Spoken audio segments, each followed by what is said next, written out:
Daily காலையில் ஏதாச்சும் ஒரு டிவியில் உட்காந்துக்கிட்டு இந்த ராசி நேர்களே அந்த ராசி நேர்களே உருட்டிகிட்டே இருக்கிறாங்களே, இது உண்மையா?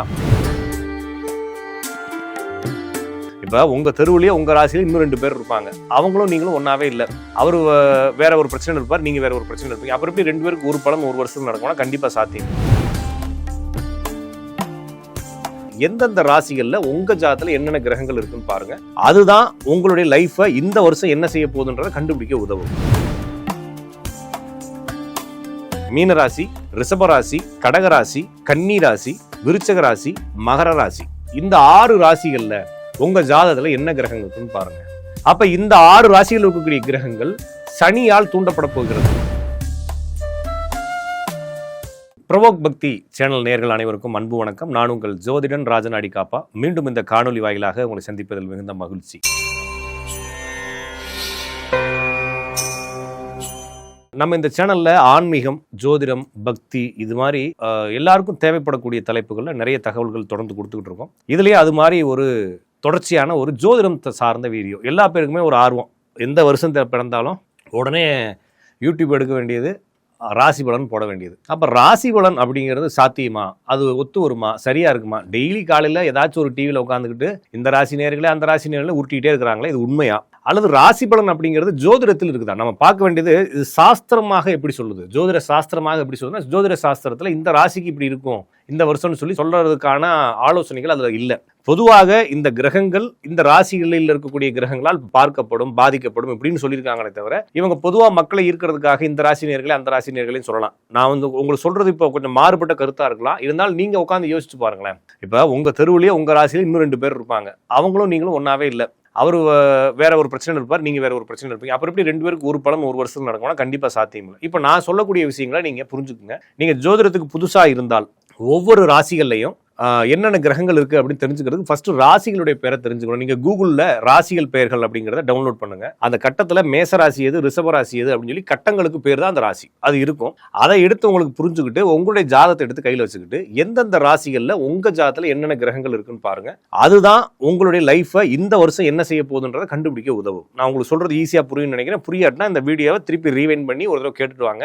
உங்களுக்கு தெரிய வேண்டியது கட்டங்களுடைய பெயர், அடுத்து அந்த கட்டங்கள்ல உங்க ஜாதகத்துல என்ன கிரகங்கள் இருக்குன்னு தெரிஞ்சுக்க வேண்டியது. இப்ப என்ன சொல்ல போறேன்னா, இப்ப சனின்ற கிரகம், ராகுன்ற கிரகம், கேதுன்ற கிரகம், அடுத்து குருன்ற கிரகம், இந்த 4 கிரகங்கள் இப்ப கரண்டா எங்க இருக்க போகுதுன்றத வச்சுதான் இப்ப என்ன நடக்கும் என் லைஃப்ல அப்படின்றது. அப்ப உங்களுடைய லைஃப்ல என்ன நடக்கும்னா, உங்க ஜாதகங்கள்ல என்னென்ன கிரகங்கள் இருக்கோ அது இந்த 4 கிரகங்கள் எப்படி இக்னைட் பண்ண போகுது. ஒருவேளை உங்க குடும்பத்துல வேற ஒருத்தர் ஜாதகம் இருக்கலாம், அல்லது ஏன் ஜாதகம் இருக்கலாம், அல்லது இந்த வீடியோ பார்க்குற இன்னொருத்தருடைய ஜாதகத்துல அதுல வேற வேற கட்டங்கள்ல வேற வேற கிரகங்கள் இருக்கும். அப்ப இந்த 4 கிரகங்கள் கோச்சாரம் சொல்றாங்க, இந்த பெயர்ச்சின்னு சொல்றாங்க. அப்ப எப்படி 2026 எப்படி இருக்கும் அப்படின்னு நம்ம தெரிஞ்சுக்கணும்னா, இந்த 2026 இந்த ராகு, கேது, குரு, சனி இந்த 4 கிரகங்களும் எப்படி பெயர்ச்சியாக போகிறதுன்றத வச்சு தான் 2026 ஒவ்வொரு நபருக்கும் எப்படி இருக்குன்னு புரிஞ்சுக்கிறது. அடுத்து இந்த 2026 உலகத்துக்கு எப்படி இருக்குன்னு தெரிஞ்சுக்கிறதுக்கும் இதே லாஜிக் தான்.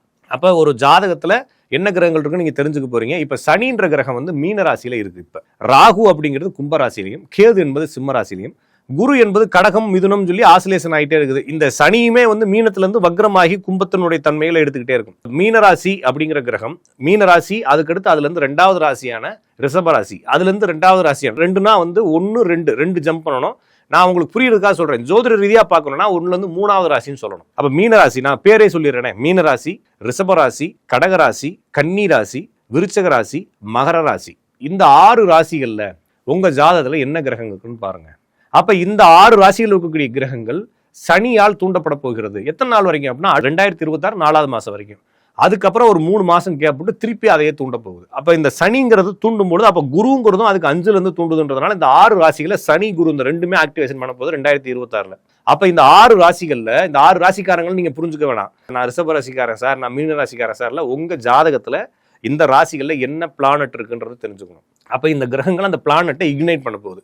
அப்போ உங்க ஜாதகத்துல மீன ராசியிலையோ, ரிஷப ராசியிலையோ, கடகராசியிலையோ, கன்னி ராசியிலையோ, விருச்சக ராசியிலையோ, மகர ராசியிலையோ சூரியன் இருக்குன்னு வைங்களேன். அப்ப அந்த சூரியன் இந்த சனியாலும் குருவாலும் வலுப்பெற போகிறது. அப்ப நீங்க ஏதாச்சும் ஒரு புதுசா தொழில் ஆரம்பிக்கணும்னு ட்ரை பண்றீங்க, உங்க வீட்டுல யாராச்சும் ஒருத்தவங்க குழந்தை பிறக்கிறதுக்காக வெயிட் பண்ணிக்கிட்டு இருக்காங்க, அல்லது ஏதோ ப்ரமோஷனுக்காக வெயிட் பண்றீங்க, தொழிலில் ஒரே போட்டி, பாலிடிக்ஸ், நிம்மதி இல்லை, வேலை சேஞ்ச் பண்ணலாம், சேலரி பத்தல, பிரச்சனை, எனக்கான அந்த அத்தாரிட்டி கிடைக்கல, எனக்கான அந்த ரெஸ்பான்சிபிலிட்டி இல்லை, பொறுப்பு இல்லை, ஏதாச்சும் ஒன்று சொல்லிக்கிட்டு ஏதாச்சும் ஒன்று மாற்றணும்னு நினச்சிக்கிட்டு இருப்பீங்க இல்லைங்களா? உங்களுக்கு எல்லாத்துக்குமே இந்த வருஷம் ஒரு 3வது 4வது மாதத்துக்கு மேலே இருந்து அப்படியே growth ஆகி வேலைகள் சேஞ்ச் ஆகும். நிறைய பேர் வெளியே தொழில் ஆரம்பிக்கணும்னு நினைப்பாங்க. ஒரு தொழிலை விட்டுட்டு வெளியே வந்து இன்னொரு தொழிலுக்கு போவாங்க. ஒரு பார்ட்னர்ஷிப்பை கட் பண்ணிட்டு இன்னொரு பார்ட்னர்ஷிப்புக்கு போவாங்க, அல்லது புதுசாக ஒரு பார்ட்னர்ஷிப்புக்கு போவாங்க. சிலர் வந்து வேலையை கட் பண்ணிட்டு வேலையும் இருக்கட்டும் பிஸ்னஸ் இருக்கணும்னு சொல்லி ரெண்டையும் பேரலாம். எப்படி பார்த்தாலும் புதிய பொறுப்புகள் புதிய தொழில்கள் அப்படிங்கிறது இந்த காலம் உங்களுக்கு சிறப்பாக இருக்கும். அதுக்கப்புறமா குடும்பத்தில் சந்ததி விருத்திகள், அதில் கொஞ்சம் நல்ல விஷயங்கள் இருக்கு. அப்பாவுக்கு கொஞ்சம் உடம்பு பிரச்சனை வரலாம், அதை மட்டும் கொஞ்சம் கவனமாக பார்த்துக்கணும். அதே ராசியில் சந்திரன் இருந்தா, அப்போ இந்த ராசியில் சந்திரன் இருந்தால் வெளிநாடு பயணம் அல்லது வீடு வாகனங்கள் கட்டக்கூடிய யோகங்கள், வாங்கக்கூடிய யோகங்கள், புதுப்பிக்கக்கூடிய யோகங்கள். குடும்பத்தில் அம்மாவுக்கு ஏதாச்சும் உடம்பு பிரச்சனை வருது, அல்லது ஏதாச்சும் இந்த வீடு சம்பந்தமான பிரச்சனைகள் ஏதாச்சும் டிஸ்பியூட் இருந்தால் க்ளோஸ் ஆகுறது, இது மாதிரி நிறைய பாசிட்டிவான விஷயங்கள் நடக்கும். அடுத்து ஏதாச்சும் இடமாற்றம் எதிர்பார்த்திருப்பீங்க, டிரான்ஸ்ஃபர் எதிர்பார்த்திருப்பீங்க, ஒரு ஊர்லேருந்து இன்னொரு ஊருக்கு போகலான்னு எதிர்பார்த்திருப்பீங்க. நிறைய பேர் ஃபாரின்ல இருக்கிறவங்க பெர்மனன்ட் ரெசிடென்ஸ் பிஆர் போடுறது, கிரீன் கார்டு போடுறது, இந்த மாதிரி விஷயங்களை எதிர்பார்த்திருப்பீங்க. இந்த 6 ராசிகளில் உங்களுடைய ஜாதகத்தில் சந்திரன் இருந்தால் உங்களுக்கு இந்த வருஷம் அதெல்லாம் எதிர்பார்க்கலாம். அடுத்து இந்த 6 ராசிகளில் சுக்கிரன் இருந்தால் உங்களுக்கு அபரிவிதமாக எதிர்பார்த்த காசு. நான் சொல்றது அபரிதமாகன்றப்ப நீங்க சாதாரணமா எனக்கு சேலரி வருது சார், அந்த சேலரியில போனஸ் வருமானதெல்லாம் நான் சொல்லல. திடீர்னு உங்களுடைய லைஃப்ல ஒரு செட்டில்மெண்ட், ஏதோ ஒன்று பெருசா எதிர்பார்த்திருப்பீங்க, ஒன்று லோன் ப்ராசஸ் பண்ணிருப்பீங்க, இல்லைன்னா உங்களுக்கு பூர்வீகத்துல ஏதாச்சும் சொத்துக்கள் வர வேண்டியது இருக்கும், இல்லைன்னா யார்ட்டாச்சும் கடன் கொடுத்துருப்பீங்க, அந்த காசு வருமானம் இருக்கும், யார்ட்டாச்சும் கொண்டு போய் கிரிப்டோ கரன்சி பிட்காயின் சொல்லி ஏமாந்து போயிருப்பீங்க, அதுக்கு ஏதாச்சும் கேஸ் ஃபைல் பண்ணிருப்பீங்க, அதை ரெக்கவர் பண்ணி கொடுப்பாங்க. இது மாதிரி ஏதாச்சும் திடீர் வரவுகள் உங்களுக்கு வரலாம். மனைவியுடன் சின்ன சின்ன கருத்து முரண்பாடுகள் வந்து அதெல்லாம் சரியாகலாம். உங்களுடைய பணம் சார்ந்த விஷயங்கள்ல எங்கேயாச்சும் ஏமாந்து போயிடலான்றதுனால பண முதலீடுல ரொம்ப கவனமா இருக்கணும். அப்ப இந்த விஷயத்தை புரிஞ்சுக்கலாம். பெண்களுக்கு வந்து கர்ப்பப்பை சார்ந்த தொற்றுகள் வரும். அடுத்து புதன் இந்த 6 ராசிகள் இருந்தா ஏதோ சொத்து வாங்க போறீங்க புதுசா, உங்களுடைய சகோதரி மகள் இவங்களுக்குலாம் வந்து கல்வித்தரங்கள், குடும்ப வாழ்க்கைகள், அல்லது சகோதரி கல்யாணம் ரொம்ப நாள் தடைபட்டு போயிருந்தா அதுக்கு நடக்கிறது, இந்த மாதிரி நிறைய நல்ல விஷயங்கள் நடக்கும். குடும்பத்துல கல்வியில தடைபட்டு, அல்லது உங்க பையன் நீட் எழுதிட்டு இருப்பாரு, அல்லது உங்க பையன் ஐஐடி ஏதோ ஒரு ட்ரை பண்ணிட்டு இருப்பாரு, திடீர்னு அவருக்கு ஒரு ஆப்பர்ச்சுனிட்டி கிடைக்கும், அதை நீங்க பயன்படுத்திக்கலாம். அடுத்து இந்த புதன் இங்க இருக்கிறதுனால புதுசா சொத்துக்கள் வாங்கலாம். பூர்வீகத்திலிருந்து வரக்கூடிய சொத்துக்கள் செட்டில் ஆகி உங்களுக்கு வந்து சேரும். இந்த 6 ராசிகள்ல செவ்வாய் இருந்தா ஏதோ ஒரு வகையில உங்களுக்கு உடல் ரீதியாக இருந்த பிரச்சனைகள் வெளியே காட்ட ஆரம்பிக்கும். அப்போ அதுக்கு வெளியே காட்டணும் மருத்துவங்கள் கிடைக்கணும். இருந்தாலும் அது வந்து கொஞ்சம் அதிகமான சீரியஸ்னஸ் இருக்கும். நண்பர்களால் ஏமாற்றப்படுவீங்க. கொஞ்சம் எலும்பு மண்டலங்கள், நரம்பு மண்டலங்களில் சில தொற்றுகள் ஏற்படலாம். நண்பர்கள்ட்ட இருந்து ஏமாந்து போன பணங்களை ரெக்கவர் பண்றதுக்கான டைம் வந்தாலும் அந்த நண்பர்களுடைய உண்மைத்தன்மை உங்களுக்கு புரிஞ்சு இவர் ஏமாத்திட்டார் நம்மளன்றது புரிய வரும். அதே மாதிரி ரத்தம் தொடர்பான இன்ஃபெக்ஷன், ப்ரெஷரு, சுகரு, இந்த மாதிரி விஷயங்கள், குடும்பத்தில் யாருக்காச்சும் இந்த இதயம் சம்பந்தப்பட்ட தொந்தரவுகள் இதெல்லாம் வரும். கொஞ்சம் கவனமா இருக்கணும். பெண்களாக இருந்தால் கணவனுக்கும் உங்களுக்கு சின்ன சின்ன கருத்து வேறுபாடுகள் வந்து கொஞ்சம் சரியாகலாம் ஃபியூச்சர்ல. இருந்தாலும் அந்த கருத்து வேறுபாடுகளுக்கும் வழிவிடாமல் இருப்பது உங்களுக்கு நன்மை. இந்த 6 ராசிகள்ல குரு இருந்தா ஏதோ ஒரு ப்ரமோஷன், ஏதோ ஒரு பொறுப்பு, அல்லது ஏதோ ஒரு கௌரவமான ஒரு எதிர்பார்ப்பு, ஏதோ அசிங்கப்பட்டுருவோமோ அப்படின்ற பயத்திலிருந்து விடுபடுறது, ஒரு தாழ்வு மனப்பான்மையிலிருந்து விடுபடுறது, அவமான உணர்வுலேருந்து விடுபடுறது, ரொம்ப நாள் கெட்டு போயிருந்த பேர் நல்லபடியா மாறுறதுக்கான ஒரு சோர்ஸ் கிடைக்கிறது, இதெல்லாம் உங்களுக்கு கிடைக்கும். அடுத்து உங்களுக்கு சனி இந்த 6 ராசியில் இருந்தா ஏதோ தொழில் மேன்மைகளும், ரொம்ப நாள் மனசுக்குள்ள உறுத்திக்கிட்டு இருந்த ஏதோ காரணம் தெரியாம நிறைய பேருக்கு பாத்தீங்கன்னா தற்கொலை பண்ணிக்கலாம்னு தோணிட்டே இருக்கும். காரணமே இருக்காது. அவன் லவ் பண்ணிருக்க மாட்டான், கடை வாங்கிருக்க மாட்டான், எதுவுமே செஞ்சிருக்க மாட்டான், பாட்டுக்கு ஜாலியா வேலைக்கு போயிட்டு இருப்பான். ஆனா உள்ள ஒரு ஃபீல் இருக்கும். கடைசியில் விசாரிச்சு பார்த்தா அவங்க தாத்தா வந்து இந்த வயசுல தற்கொலை முயற்சி பண்ணிருப்பாரு, அல்லது அவங்க வீட்டுல ஏதாச்சும் ஒரு பெண் இறந்திருப்பாங்க. இது மாதிரி மரபு ரீதியாக ஏதோ ஒரு உணர்வு நம்மளுக்குள்ள ஆட்பட்டுக்கிட்டே இருக்கும்.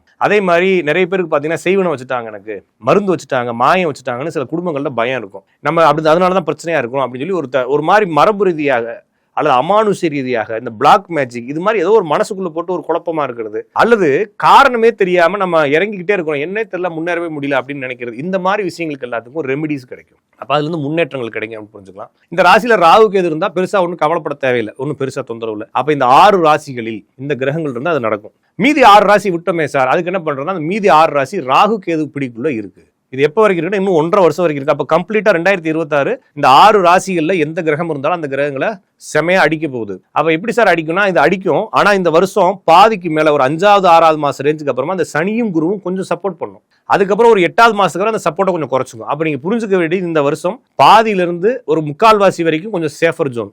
இந்த சேஃபர் ஜோன்ல என்ன அப்படின்னா ரொம்ப நாள் செட்டில் ஆகாத பிரச்சனைகள், பல பிரச்சனைகள் செட்டில் ஆகும் லைஃப்ல. அது வரைக்கும் பாசிட்டிவ். நிறைய பேர் கல்யாணமே ஆகாது, முரட்டு சிங்கிள்னு சொல்லுவாங்க இல்லைங்களா.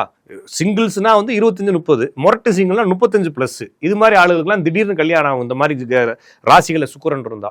அப்ப நம்ம அதை வரிசையா சொல்லலாம். அப்ப இந்த 6 ராசிகள், மற்ற 6 ராசிகள் என்ன அப்படின்னா கும்பம், மேசம், மிதுனம், சிம்மம், துலாம், தனுசு. இந்த 6 ராசிகள் நீங்க உங்களுக்கு இந்த கட்டம் பேர் தெரியாதுன்னா திருப்பி கூகுள் பண்ணுங்க, கட்டங்கள் பேர் போட்டுப்பாங்க, அதை எடுத்து வச்சுட்டு உங்க ஜாதகத்துல அந்த கட்டங்கள்ல என்ன கிரகம் இருக்கு, அதுல வந்து நவாம்சம் எழுதி வச்சிருப்பாங்க ஜாதகத்துல, அதை பார்க்காதீங்க, ராசின்னு இருக்கும், அதை பாருங்க. இந்த 6 ராசிகள்ல சூரியன் இருந்தா அப்பாவுக்கு ஏதோ ஒரு இதயம் சம்பந்தமான தொந்தரவு வரும், அரசு வழியாக சில தொந்தரவுகள் ஏற்படும், அல்லது தொழிலில் ஏதோ ஒரு பயம், எவனோ ஏமாத்திடுவானோன்ற பயம், அடுத்த கால் எடுத்து வைக்கிறது, அடுத்த முதலீட்டுல பயம், இதுல எல்லாம் பிரச்சனை வரும். கொஞ்சம் கவனமா இருக்கணும். அதே மாதிரி இந்த ராசிகளில் சந்திரன் இருந்தா மன அழுத்தம், ஏன் தான் இந்த மன அழுத்தம் வந்துச்சு அப்படின்ற கவலை, வீடு சம்பந்தமான பிரச்சனை, பயணங்கள் சம்பந்தமா நீங்க பிளான் போட்டது எல்லாமே கேன்சல் ஆகிட்டே இருக்கிறது, இந்த விஷயங்கள் நடக்கும். அடுத்து இந்த ராசிகளில் சுக்கிரன் இருந்தா ரொம்ப நாள் வராத பணம் வந்து சேரும், பெரிய கோர்ட்டு கேஸ் செட்டில்மெண்ட் ஆகி வரும், நிறைய நாள் இந்த மொரட்டசிங்களுக்குலாம் கல்யாணம் ஆகிறதுலாம் நடக்கும். அடுத்து புதன் இருந்தா ரொம்ப வருஷமா வந்து காதலிச்சு பிரேக்கப் ஆயிருக்கும், அந்த பிள்ளை பேசவே பேசியிருக்காது, இப்போ திடீர்னு உங்கள்கிட்ட வந்து பேசும். பஞ்சாயத்துனா பஞ்சாயத்து ஆக போகுதுன்னு அர்த்தம். கொஞ்சம் கவனமா இருக்கணும். ஒரு கல்யாணம் ஆனதுக்கப்புறம் உங்களுடைய பழைய காதலி வந்தாங்கன்னா கொஞ்சம் பஞ்சாயத்து ஆகி போய் கவனமா இருங்க. இவங்களுக்கு வந்து சொத்துக்கள் வில்லங்கங்கள் முடிவுக்கு வரும். நிறைய பேர் கோர்ட்ல டிஸ்பியூட்லாம் இருக்கும், உங்களுடைய சொத்துக்கள் அதெல்லாம் செட்டில் ஆகி வரும். இந்த ராசிகளில் வந்து செவ்வாய் இருந்தா அவங்களுக்கு நண்பர்கள் வழியாக தொந்தரவுகள் வரலாம். அதே போல உடல் நலம் சார்ந்த மிகப்பெரிய சிக்கல்களை ஏற்படுத்தலாம், வழக்குகளுக்குள்ள கொண்டு போய் மாட்டி விட்டுலாம். நிறைய பேருக்கு டிவோர்ஸ் பண்ணலாமான்னு யோசிச்சுக்கிட்டே இருப்பாங்க சண்டையில. இந்த டயத்தில் நீங்க டிவோர்ஸ் அப்ளை பண்ற சிச்சுவேஷன் வந்துடும், கொஞ்சம் கவனமா இருக்கணும். அடுத்து இந்த ராசியில குரு இருந்தா மிகப்பெரிய இழப்பு ஒண்ணு, அது வந்து உயிரிழப்பு வரைக்கும் கொண்டு போகலாம். அது உங்களுடைய வீட்டில் வயசானவங்க யாராச்சும் இருந்தாங்கன்னா, உடல் நலம் சார்ந்த பிரச்சனைகள் யாராச்சும் இருந்தாங்கன்னா கொஞ்சம் கவனமா இருக்கணும். இந்த ராசியில குரு இருக்கிறவங்க, நான் சொல்ல இந்த 6 ராசியில குரு இருக்கிறவங்க இந்த செல்போனை பயன்படுத்துறது, நகைகளை பயன்படுத்துறது, எக்ஸ்பென்சிவான ஐட்டங்களை ஹேண்டில் பண்றதுல ரொம்ப கவனமா இருக்கணும். சில நேரம் அது உங்கள்கிட்ட இருந்து இழந்து போறதுக்கு வாய்ப்பு இருக்கு. அப்ப இந்த 6 ராசிகளை சனி இருக்கிறவங்களுக்கு நரம்பு மண்டலங்கள், பூர்வீக சம்பந்தமான விஷயங்கள், மனக்குழப்பங்கள், காரணம் இல்லாத பயம், இதெல்லாம் உற்பத்தியாகும். இது இன்னும் 1 வருஷத்துக்கு இருக்கும். இதுக்கு ஏதாச்சும் பரிகாரம் இருக்கா, ரெமெடி இருக்கா அப்படின்னா ஒன்றும் கிடையாது. வாழ்க்கையில விதிங்கிறது விதிதான், இதுக்கு பரிகாரமே கிடையாது. அந்த பரிகாரத்தை செய்யாம உங்களுடைய மனசை திருப்திப்படுத்திக்கிறதுக்கு நல்லது பண்ணுங்க, தான தர்மங்கள் பண்ணுங்க, நல்ல இடங்களுக்கு போயிட்டு வாங்க, அவ்வளவுதான் சொல்லணுமே தவிர என்ன செஞ்சாலும் அது மாறாது. உங்களுடைய மனசை திருப்திப்படுத்திக்கிறதுக்கும் மனசுக்கு ஒரு திடத்தை கொடுப்பதற்கும் இது உதவும், அவ்வளவுதானே தவிர இதுக்கு மேல இதுல ஒன்றும் பிரச்சனை. அப்ப 2026 என்பது நான் சொன்ன இந்த ராசியில இந்த கிரகங்கள் இருந்தா, அப்ப இது உங்களுக்கு புரியாதுன்னா மறுபடியும் இந்த வீடியோவை ரீவைண்ட் பண்ணுங்க, திருப்பி கேளுங்க, உங்களுக்கு ஈஸியா புரியும். அப்ப 2026 இந்த வீடியோ பார்த்துக்கிட்டு இருக்கவங்க அல்லது இந்த வீடியோவை திருப்பி இனிமேல் பார்க்க போறவங்க, பகிர்றவங்க எல்லாருக்கும் நல்லபடியா இருக்கட்டும்னு என்னுடைய வாழ்த்துக்களுடன் இந்த வீடியோ முடிக்கிறேன். அடுத்த வீடியோவில் சந்திப்போம். நன்றி, வணக்கம்.